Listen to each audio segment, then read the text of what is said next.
Commander Jessica Brooks stood at the entrance of Galactic Council's Central Station, staring at the massive digital display board. Her blue eyes narrowed as she read the same message for the third time. Something wasn't right. Welcome to Central Station. All species must attend mandatory safety briefing before proceeding. Duration: 12 Earth hours. Jessica checked her watch and then her assignment papers. As Earth's newest diplomatic representative, she had a meeting with the Council in exactly 1 hour. A 12-hour delay would ruin everything. An 8-foot-tall alien with purple scales approached the same board. Without hesitation, it turned and walked toward a door marked Safety Briefing Chamber. 3 more aliens of different species followed. One that looked like a walking crystal, another that resembled a giant caterpillar, and a third that seemed to be made entirely of floating gas. "Excuse me," Jessica called out to the station's information desk, where a green-skinned alien with 4 arms typed rapidly on multiple keyboards. "I have a diplomatic meeting in an hour. There must be some mistake about this safety briefing." The alien looked up, its 3 eyes blinking in sequence. "No mistake. All species must attend safety briefing. It is galactic law." It paused, checking something on its screen. "Oh, you are human. Please proceed directly to level 47. Jessica didn't move. "What do you mean?" "The board says all species must attend." "Correct. All species except humans." The alien's voice carried a hint of what might have been envy. "Humans are the only species with universal safety exemption. You may proceed." This was new. In all her diplomatic training, no one had mentioned anything about humans being exempt from safety briefings. Jessica watched as more aliens filed into the briefing chamber, some carrying what appeared to be snacks and pillows, clearly preparing for the long session ahead. "But why?" she asked. The green alien sighed, all 3 eyes closing at once. "That information requires level 8 security clearance. You currently have level 3. Please proceed to level 47 for your meeting." Jessica adjusted her uniform and walked toward the gravity lift, her mind racing. Throughout the station, she noticed signs everywhere. "Remember Safety Protocol 2.3 when using waste disposal units. Mandatory helmet checks every 30 minutes in low-gravity zones. Emergency pod operation briefing required before entering residential areas." Yet every time she approached one of these checkpoints, the same thing happened. The automated systems would scan her, detect she was human, and wave her through. Other species watched with a mixture of respect and mild irritation as she bypassed hours of safety procedures. At level 47, Jessica found her fellow human colleague, Lieutenant Tom Parker, waiting by the council chamber doors. "Did you know about this?" she asked without preamble. "About humans being exempt from safety briefings." Tom grinned, running a hand through his graying hair. "Weird, isn't it? Been that way for 20 years now. Nobody tells the newcomers because they love watching their reactions." He checked his tablet. "How long did it take you to get up here from the entrance?" "About 10 minutes. The average non-human diplomat takes 14 hours to clear all the required safety protocols." Tom chuckled. "There's a reason Earth gets things done 3 times faster than any other species in the galaxy." Jessica shook her head, still processing this information. "But there must be a reason. Safety protocols exist for a purpose." Before Tom could answer, the council chamber doors slid open. A robotic voice announced, "Council is ready for Earth representatives." As they walked in, Jessica noticed one last sign. "Warning: all species must complete Safety Briefing 7.2 before entering Council Chamber." Below it, in smaller text, "Human exemption in effect per Galactic Law 5591b." She made a mental note to look up Galactic Law 5591b as soon as possible. There had to be one hell of a story behind why humans, of all species, were trusted to skip safety briefings in the most dangerous environments in the galaxy. 20 years earlier, engineer Mike Thompson sat in Safety Briefing Room 12, trying his best not to fall asleep. Next to him, His alien colleague Coordinator Blue, humans called him this because his actual name was impossible to pronounce, took detailed notes on every word. Section 479. In case of reactor core instability, follow evacuation sequence Alpha 7 precisely. Drone the instructor, a tall insect-like being. Any deviation will result in certain death. Mike yawned. This was his third mandatory safety briefing of the week. He'd already sat through proper airlock operation and emergency food dispensary protocols. His back hurt from sitting in the uncomfortable chair for hours. Engineer Thompson. The instructor clicked disapprovingly. Please recite the 17 steps of evacuation sequence Alpha 7.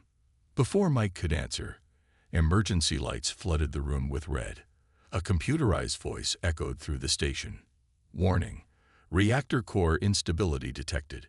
This is not a drill. Begin evacuation sequence Alpha 7.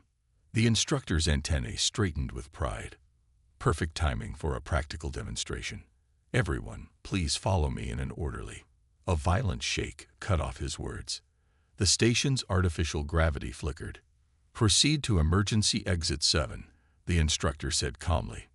Remember step 1 of sequence Alpha 7.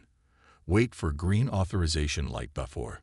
Mike was already running, but in the opposite direction. Engineer Thompson, both the instructor and Coordinator Blue shouted. The exit is this way. The reactor's not the problem. Mike yelled back. It's the coolant system. He'd recognized the specific way the station had shuddered. He'd felt something similar back in Houston during a training accident. While everyone else filed toward emergency exit 7, waiting for green authorization lights and following proper evacuation steps, Mike sprinted to the maintenance shaft. He grabbed a manual override wrench, strictly forbidden to use during evacuations according to Protocol 339. Coordinator Blue chased after him. The briefing specifically stated that all maintenance shafts must be sealed during. Blue, buddy, sometimes you've got to break the rules to fix the problem. Mike reached the coolant control room. Red warning signs covered the door. Do not enter during emergency procedures. Mike entered anyway. Inside, he found exactly what he'd suspected. The main coolant pump had failed, but the backup system hadn't activated properly. The reactor wasn't dangerous yet, but the automatic systems were overcompensating, making things worse. This is a violation of at least 37 safety protocols. Blue's voice shook with anxiety. Here's the thing about safety protocols, Mike grunted, using the manual wrench to force open the backup system's housing. They're written for normal situations, but every emergency is different. He yanked a wire free, a definite violation of Protocol 225, and connected it directly to the backup pump's power supply. The reactor's warning sirens stopped immediately. Emergency resolved. The station's computer announced. Evacuation sequence Alpha 7 canceled. Later, in the station manager's office, Mike stood before a panel of alien officials. The Inspector General, a floating cloud of purple gas, spoke first. Engineer Thompson, you violated 43 separate safety protocols. A pause. And saved everyone on this station. Our investigation shows the automated systems would have triggered a meltdown in 7 minutes if evacuation sequence Alpha 7 had been followed. Mike shrugged. Sometimes you've got to trust your gut. The aliens exchanged confused looks. Coordinator Blue raised a tentacle. Humans have a secondary brain in their digestive system. Figure of speech, Mike explained. It means sometimes you have to rely on instinct and experience instead of just following rules. The station manager typed something into her console. Fascinating. In reviewing station records, we found similar incidents across human space. Your species consistently succeeds by breaking safety protocols that other species follow without question. Well, Mike said, my grandfather used to say that some rules are written in blood, but others are written in bureaucracy. The trick is knowing which is which. The purple gas cloud rippled thoughtfully. Perhaps we need to reconsider our approach to human safety requirements. And that was how it began. One human engineer, breaking all the rules to save the day, started a galaxy-wide review of how humans handled emergencies. Nobody knew it then, but Mike Thompson's gut feeling would eventually change how the entire galaxy viewed human emergency responses. Senior archivist Linda Martinez loved her job in the Galactic Records Department, while other humans found it boring to work in the vast underground vaults of the central station. She enjoyed discovering stories hidden in the files. Today, she had found something fascinating. "Computer, play emergency record 7249B, she said, adjusting her glasses. The holographic display showed a space station kitchen. A human cook named Bill Taylor was making breakfast when a fire started in one of the alien food processors. According to the safety protocols, he should have pressed the alarm, sealed the kitchen, and waited for the fire response team. Instead, Bill grabbed the fire extinguisher, climbed on top of the counter, breaking Protocol 89, no climbing on food preparation surfaces, and put out the fire himself. The whole incident lasted less than 2 minutes. Linda made a note and kept searching. "Computer, show me emergency record 8832F. This time, she watched a human maintenance worker named Mary Wilson fix a broken gravity generator. The proper protocol required evacuating 3 decks and calling in a specialized team. Mary just put on a magnetic belt, told everyone to hold on to something, and reset the system herself. Total time, 7 minutes. Found another one. Asked her colleague, Archivist Baker, floating into the room on his gravity pod. The jellyfish-like alien always enjoyed Linda's discoveries. "Look at this," Linda said, pulling up more files. "In the past 20 years, humans have broken safety protocols 12,847 times during emergencies. And in 12,842 of those cases, breaking protocol led to better outcomes than following them would have." Fascinating. Archivist Baker's tentacles rippled with interest. "What about the other 5 cases?" Linda grinned. "Those weren't actually emergencies, just humans being impatient." She brought up another record. This one showed a human ship captain ignoring standard storm protocols during a space rescue. Instead of waiting for the storm to pass, as regulations required, she had flown straight into it to save a stranded alien vessel. "Computer, compile all emergency incidents involving humans from the past 20 years, Linda commanded. "Compare response times and outcomes between human solutions and standard protocols." The computer worked for several minutes.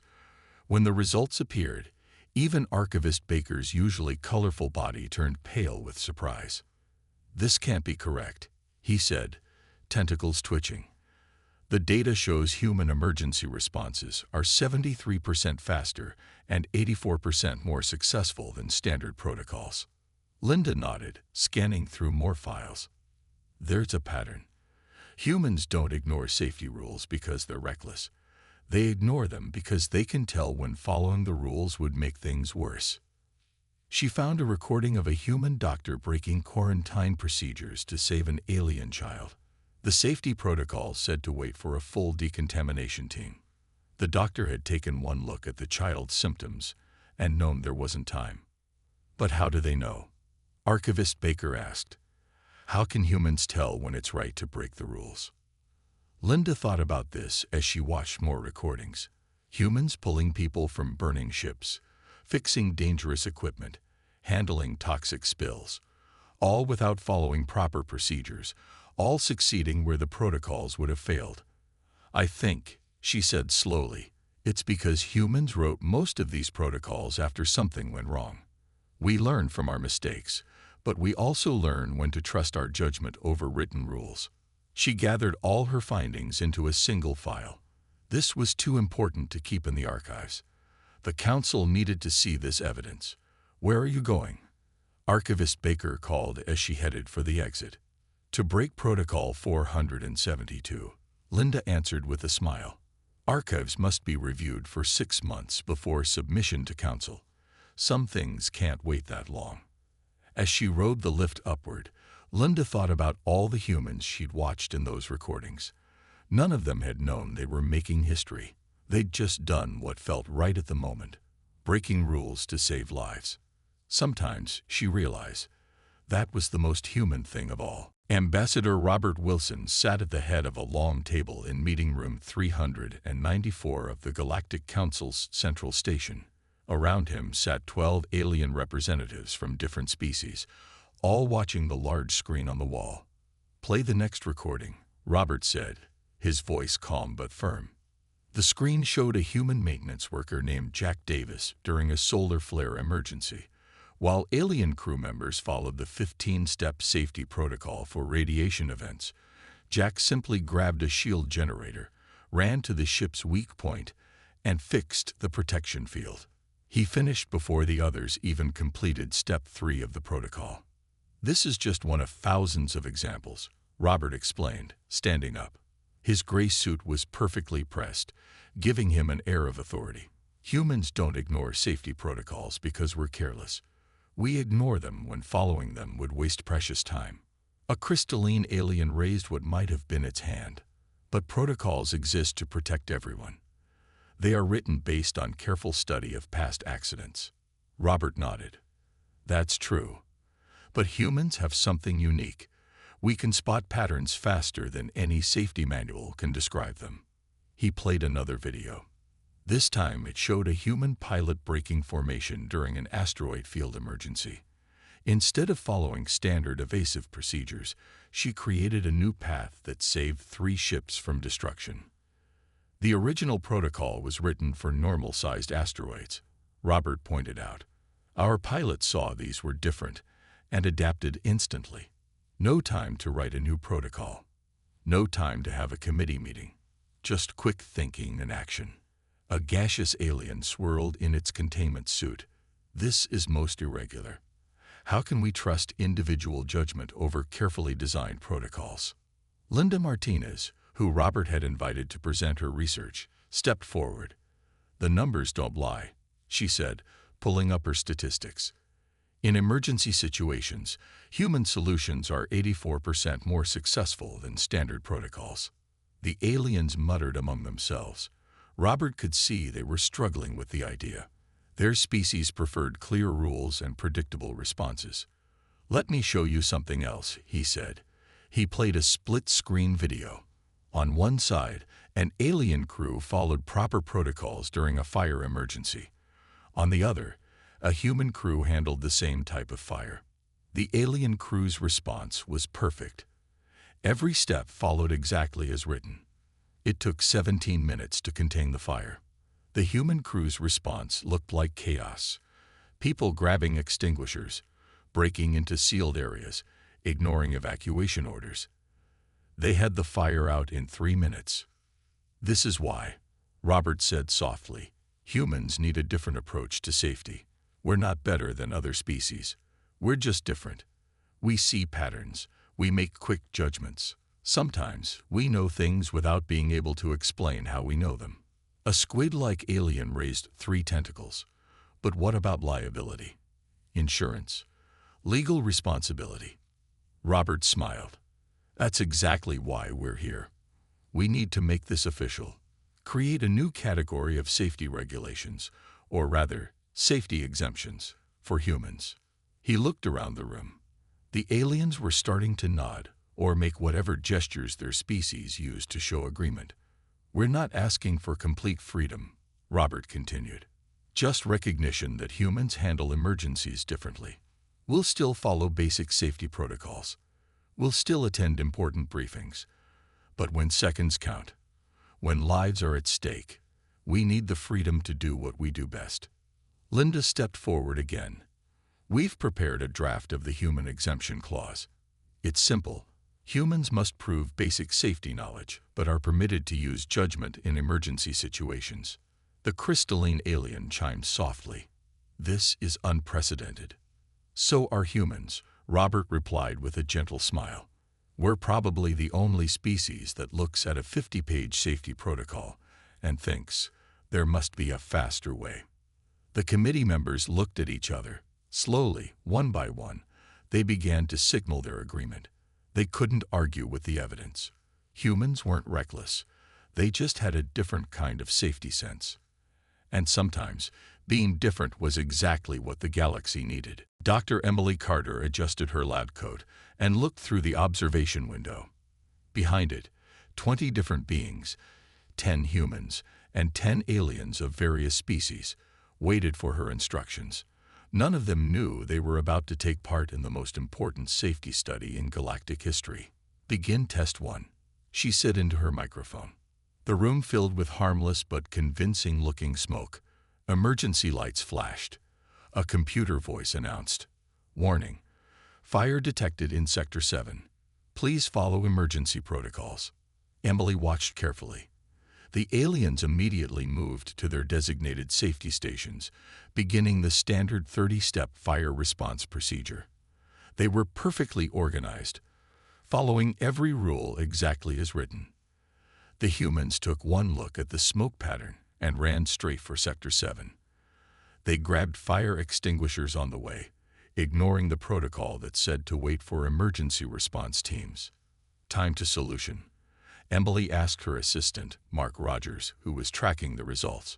Humans contained the simulated fire in 2 minutes, 12 seconds, Mark reported. Alien group is currently on Step 7 of 30. Estimated time to completion, 15 minutes. Emily nodded and made notes on her tablet. Begin Test 2. This time, the test simulated a reactor leak. The aliens began their careful safety procedures, checking each step twice before moving forward. The humans split into teams. One group evacuated nearby areas, while others went straight to the problem. Humans solved it in 4 minutes, Mark said. Alien group would have lost the entire deck in the same time. Test after test showed the same results. Falling debris, loss of gravity, hull breaches. In every scenario, humans broke the rules and saved the day. The aliens followed the rules perfectly and would have lost lives if the emergencies had been real. But how do they know? Asked Professor Green, not his real name, which no human could pronounce. The jellyfish-like scientist floated beside Emily, watching the tests. How do humans decide which rules to break? Emily smiled. Let's find out. Begin Special Test Alpha. This time, they created 2 identical emergencies in different rooms. In the first room, breaking protocol was the right choice. In the second, following the rules was actually safer. The humans split up to handle both situations.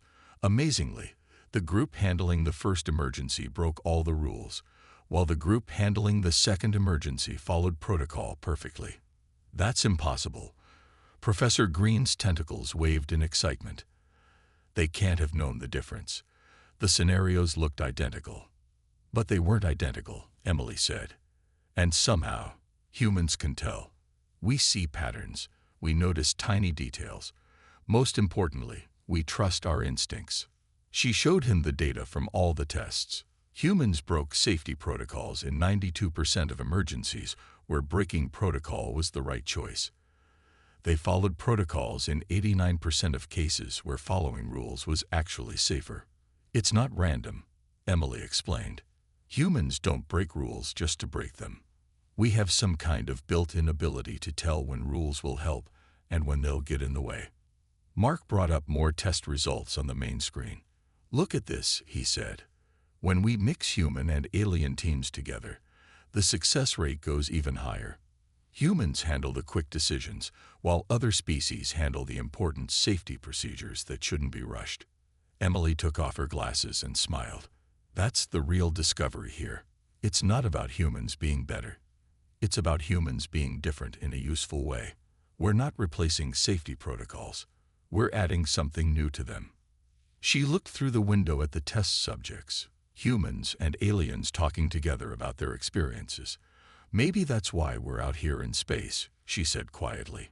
Every species brings something different to the galaxy.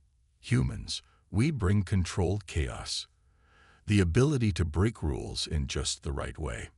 Professor Green's color changed to a thoughtful blue. I believe, he said slowly, the council will find your results most interesting. James Cooper had been a diplomat for 30 years. In all that time, He had never seen the Grand Chamber of the Galactic Council so full. Representatives from over 200 species packed the circular room. They had come to hear about the new human exemption clause. James stood at the central podium, his white hair neat, and his blue uniform pressed. Behind him, a massive screen showed videos from Dr. Carter's experiments and Linda Martinez's research. Honored representatives of the galaxy, he began, his deep voice calm and steady. Today we propose something that has never been done before. We ask for humans to be officially exempt from standard safety protocols. The chamber erupted in noise. A crystal being rang in protest. A gas cloud flashed angry colors. Several tentacled species waved their appendages in disbelief. James raised his hand for quiet. Please, watch this. On the screen, a video played. It showed 20 different emergency situations. In each one, humans broke the rules and saved lives. The chamber grew quieter as they watched. We have tested this over and over, James continued. Humans can tell when breaking protocol is the right choice. We don't know how. We don't know why. But the evidence is clear. A tall, spider-like alien stood up. This is madness. Rules exist for everyone's safety. No species should be above the law. We're not asking to be above the law, James replied. We're asking for the law to recognize what's already true. Humans handle emergencies differently. We see patterns, we make snap decisions, and in a crisis, those decisions save lives. He showed them Dr. Carter's test results. The numbers were impossible to ignore. Humans saved more lives and solved problems faster by breaking protocols in the right situations. But what about insurance? Asked a blob-like being. What about legal responsibility?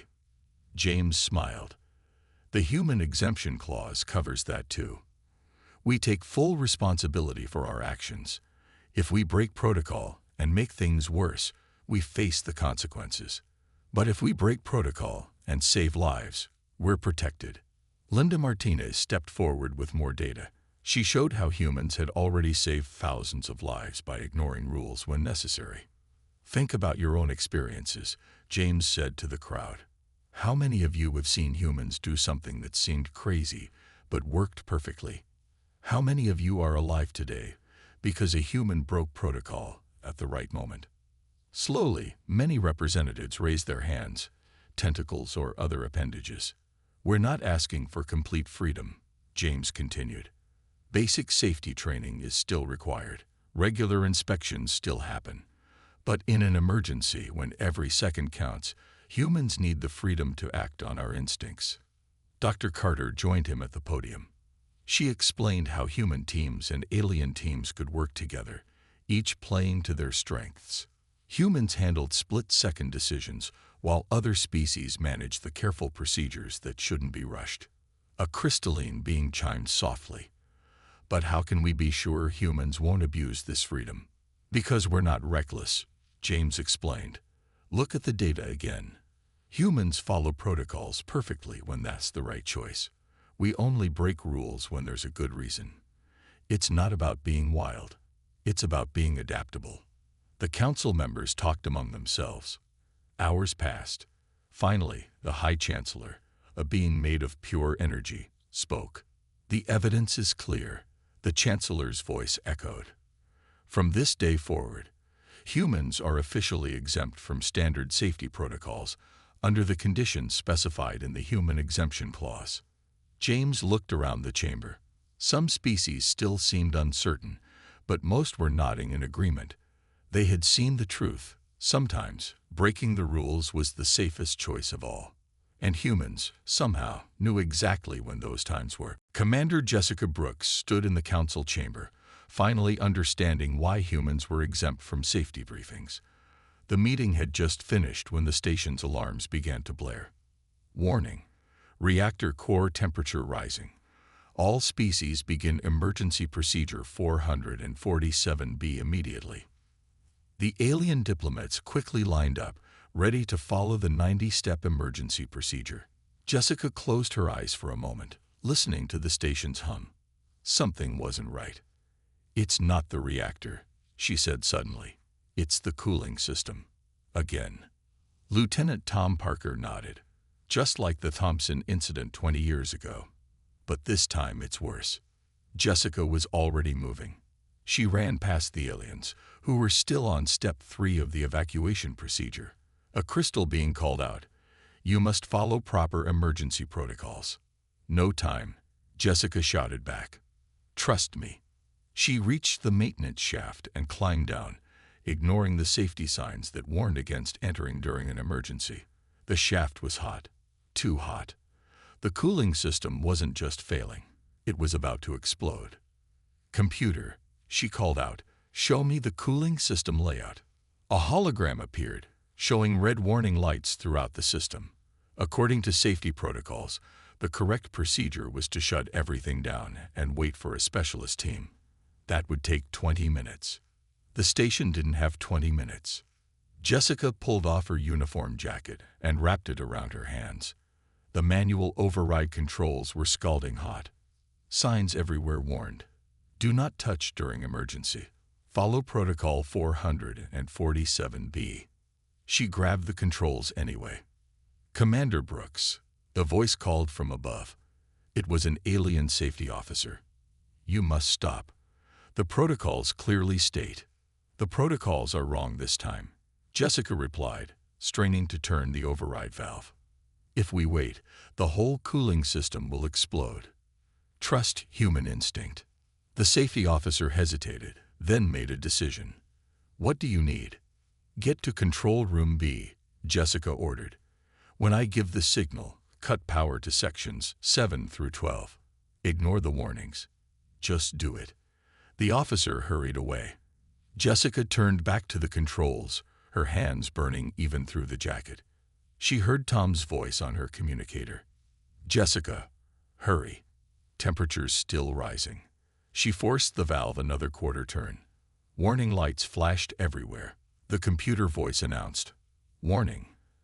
Actions violate safety protocols.